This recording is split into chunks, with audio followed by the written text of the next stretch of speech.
이것을 다른 각도에서 한번 검토해 볼 것 같으면은 그 아트리블레이드 가스널리시스 아부가 산소 분압이 80 내지 100이고 탄산가스는 30 내지 45. 그리고 이것과 평행을 이루는 그 HCO3는 20 내지 26이며 폐하는 7.36에서 7.44까지 볼 수가 있다. 그래서 CO2가 많을 때 오른쪽으로 이동하고, 그리고 HCO3를 손실했을 때 또 역시 오른쪽으로 이동해서 수소가 많아진다는 얘기는 결국 K가 많아진다는 얘기가 된다. 이 K라는 것은, 칼륨이라는 것은 칼슘과 균형을 이루는데, 그리고 나트륨과는 서로 반대다. 균형을 이룬다는 얘기는 서로 많으면 세포 속으로 숨어 들어가는 것이고, 반대라는 것은 한쪽이 많으면 한쪽이 일부러 배출된다는 것을 말한다. 서로 반대다. 근데 이 칼륨과 포타슘과 칼슘은 각각 마그네슘에 의해서 컨트롤이 되는데, 베인에 있는 블러드의 일렉트로라이트를 분석해 볼 것 같으면 마그네슘은 1.5 내지 2.5, 포타슘은 3.5 내지 5.3, 칼슘은 8.8 내지 10.8이 된다. 그래서 이제 혈관 내, 즉 혈중에 포타슘이 일정한 유지되기 위해서 마그네슘이 막아주는 데는 세뇨관에서 막아주고, 또 칼슘을 막아주는 것은 SER에서 막아주는데, 이것이 마그네슘이 칼슘을 막아준다. 그래서 항상 혈중의 혈관에는 포타슘과 칼슘이 어느 정도의 균형을 이루게 한다. 그래서 포타슘이 너무 높을 때는 칼슘을 투여함으로써 혈관에 있는 포타슘이 세포 속으로 들어가게 되는 것이고, 근데 나트륨이라고 하는 것은 이제 포타슘을 투여함으로써 세포 속으로 가는 것이 아니라 밖에 세뇨관을 통해서 밖으로 나오게 된다. 어떤 운동선수들 근력을 강화해서 수분을 빼려고 포타슘을 먹게 되면은 이뇨작용으로 해가지고 이 나트륨이 빠지면서 물과 함께 빠져나오니까, 그러니까 혈액에 검사해가지고 포타슘의 양을 체크해보는 게 상당히 중요하다. 그래서 포타슘이 7 이상 될 때는 이제 ECG를 해보면은 P파가 원래 이제 가로가 1.5 높이가 가로가 1.5, 2.5 높이가 1.5인데 이것이 플랫하게 돼버리고, QRS도 이게 원래 6눈금인데 보다 커질 수가 있는 것이고, 그래서 어리세미아가 나타날 수가 있다. 포타슘이 7 이상일 때는 즉시 이제 칼슘 제제를 갖다가 IV 해줘가지고, 이것이 포타슘이 이제 많아지게 되면 이 관여하는 데가 리폴라이제이션이 안 되면은 이제 어리세미아가 발생되는 것이다. 포타슘이 7 이하일 때에 치료하는 2, 3, 4, 5, 6, 7은 이제 서서히 해두더라도 우선 칼슘 제제를 IV 해주는 것이 중요하고, 이보다 좀 떨어지는 것, 즉 포타슘이 6보다는 큰데 7보다 작다 할 때는 PQ가 눈금이 원래 5개인데 그보다 커질 수가 있는 것이고, 이때에는 칼슘 제제를 해가지고 있으면은 이렇게 여유 있다 하더라도, 안 한다 하더라도 일단 포타슘을 세포 속으로다가 재배치해줘야 된다. 너무 포타슘이 높은 상태가 되니까.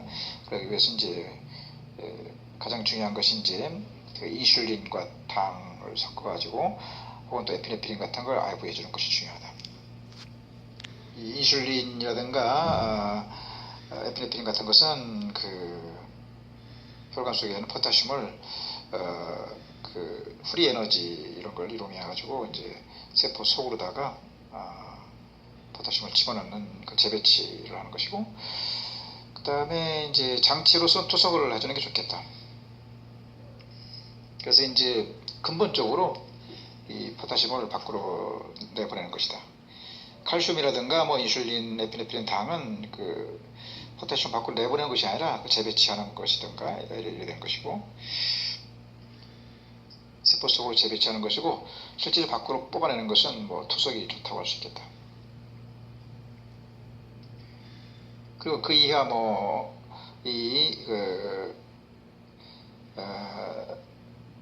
뭐 4, 5, 6, 7은 해도 좋은 것이다.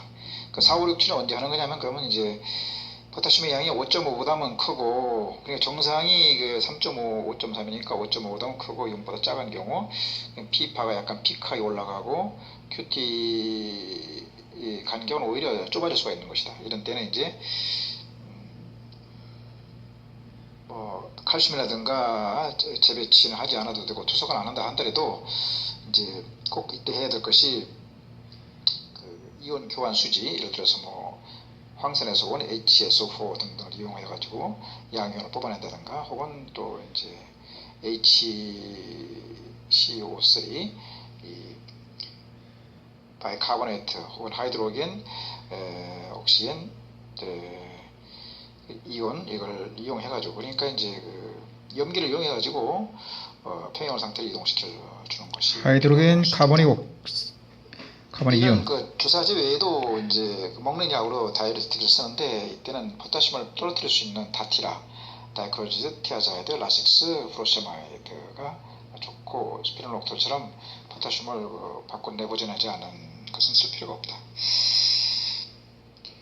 이렇게 이제 정상치 3.5나 5.3보다 높은 경우에 나타나는 증세는 심한 경우일수록 보면은, 첫째 이제 어렸을 때 내가 나타난다. 이것이 아까도 했지, 포타슘이 이제 원래 리폴라이제이션을 관여하는 건데 없으니까 생기는 것이고, 이것이 리폴라이제이션이 이제 신경에 리폴라이제이션 안 될 때는 감각이 떨어지는 것이고, 뭐 어센딩이라든가 이런 거, 그다음에 근육일 때는 잘 근육을 안 움직이는 것이고 힘이 없고, 그다음에 이 포타슘이 혈관 쪽에 많아지면 이것이 이제 그 소디움과 서로 싸워가지고 소듐을 밖으로 뽑아가지고, 소듐이 나갈 때 물을 같이 데리고 나가는데 탈수, 그러니까 물기를 좀 빼내는 데 운동선수들이 쓴다고 했다. 이러니까 탈수가 되다 보니까 혈압이 떨어질 수도 있는 것이다. 이런 증세가 나타나는 것이고, 그 다음에 이제 차분히 원액을 분석을 해볼 수가 있는데,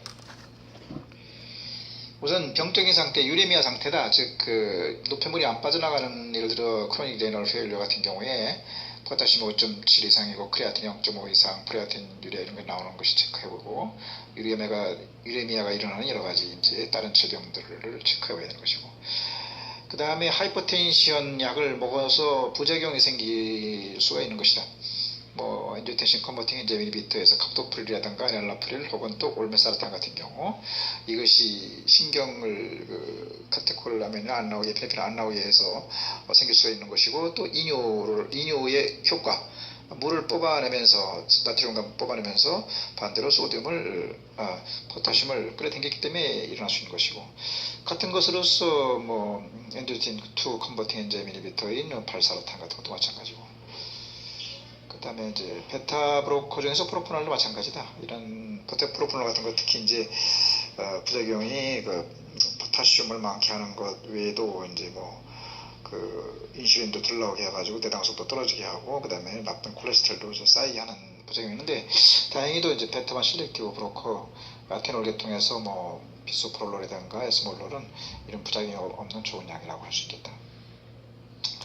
그리고 이제 이 하이퍼텐션 약 중에서 포타슘을 이렇게 안 떨어뜨리게 하는 스페론 같은 것을 과도하게 복용해도 이제 포타슘이 올라갈 수가 있는 것이고, 하이퍼텐션 약과 유레미아 상태 말고 이제 아티럴 파브레이션 약을로다가 이제 파브레이션 치료하기 위해서 디기탈리스를 썼을 때, 디기탈리스 효과라는 것은 이게 이제 칼슘 채널 아고니스트로다가 칼슘을 많이 써버린다. 혈중에 없다. 칼슘이 없다 보니까 그 반대적인 포타슘이 올라갔으니까 디지탈레스를 너무 많이 먹는가 체크해보고, 밸런스 문제도 체크해봤는데, 그래서 뭐 외상을 입었다든가 화상을 입었다든가, 섭취를 너무 또 이제 그 바나나라든가 시금치 혹은 물기를 빼려고 뭐 포타슘 보충제를 먹었다든가 스트레스를 먹었다든가 이런 걸 체크해봐야 되는 것이고, 마지막으로 혈중에 마그네슘을 정밀하게 체크해가지고 이것이 정상치가 1.5에 2.5인데 마그네슘이 뚝 떨어질 경우에는 이것이 이제 떨어지니까